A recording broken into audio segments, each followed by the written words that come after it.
oko akomodacije, recimo, se znaje da ova zgrada je napravljena tako kao leteći projekat koja nije baš dobro i prihvatljiva od naše strane zato što mnoge stvari već izađu na površinu, a to je sljedeće: struja, vlaga, prevoz dece do škole i natrag, to su nerešeni problemi, zdravstvena zaštita i još mnogo stvari što se tiče ove zgrade.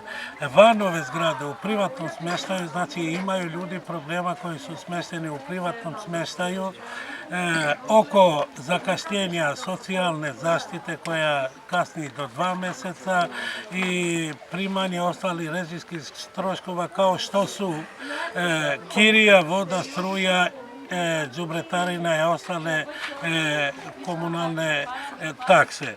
Imaju problema sa gazdom.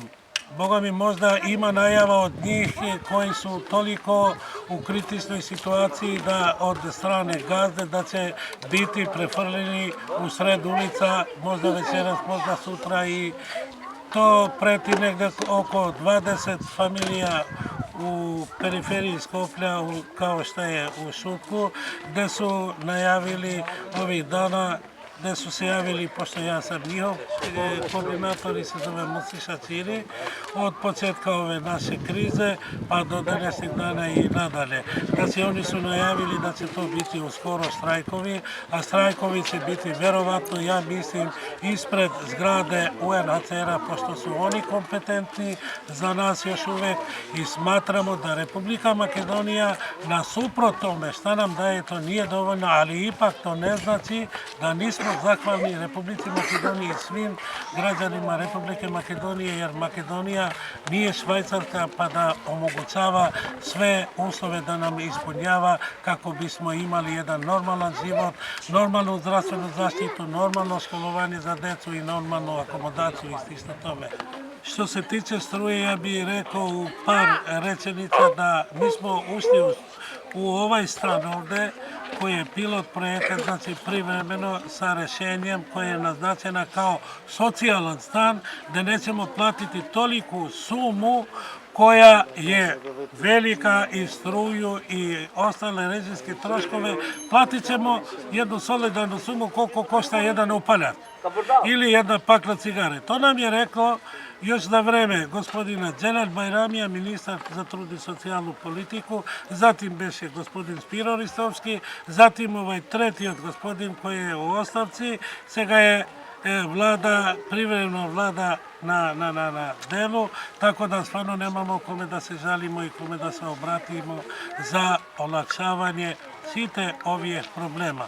Kao ovde živime najugroženija grupa, što se tiče i najranjivija grupa od izbeglice, tu smo smešteni negde oko 120-119 članovi semejstva, imamo tu bolesnika negde oko 10 hroničara, počevši od najmladih godina uzrasta do najstarijih uzrasta, znači imamo 60 učenika, 50 učenika do 60 koji su pohađali školu u privatnom smeštaju, a kad smo ušli ovde od 25.10.2014. znači nisu u stanju da pohađaju školu. Pohađaju samo možda 10 od njih koji su najuporniji, najjači i koji stvarno imaju mogućnost roditelji da prate i da vrate kući tu decu. Dok mi ostali, Boga mi, bolesti, ne možemo da ih pratimo, da ih vratimo, daleko je. UNHCR nam je rekao, davaju kartu, davaju steduvat karti od 2 km pa na više. Da, gospodo od UNHCR-a, sleduju, ali ipak nemamo autobus.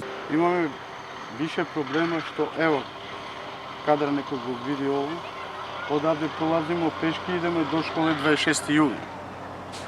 Se vraćamo opet pak, znači ovde su 3 km do škole gde pohađaju deca, a kad se vraćamo, znači noć, ima i kući,